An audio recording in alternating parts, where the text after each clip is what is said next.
This case considered the issue of injunctions and whether or not the court would grant a mandatory injunction to demolish a fence which was constructed by a resident of a housing estate who had made an agreement with the housing development company to not erect such a fence. In this case, a land development company constructed a housing estate, but some of the residents later suffered damage to their property from neighbouring animals. The residents erected fences to keep the animals out, but the company objected to this on the basis that there was no approval for these fences in the contract when the residents had purchased their land.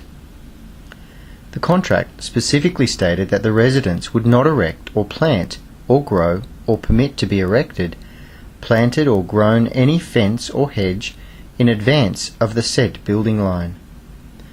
The company sought a mandatory injunction from the court to have the fences demolished.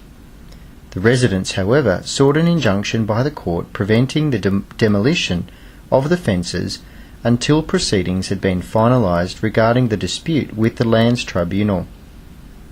The central issue for the court, therefore, was whether or not the court would grant a mandatory injunction in the circumstances.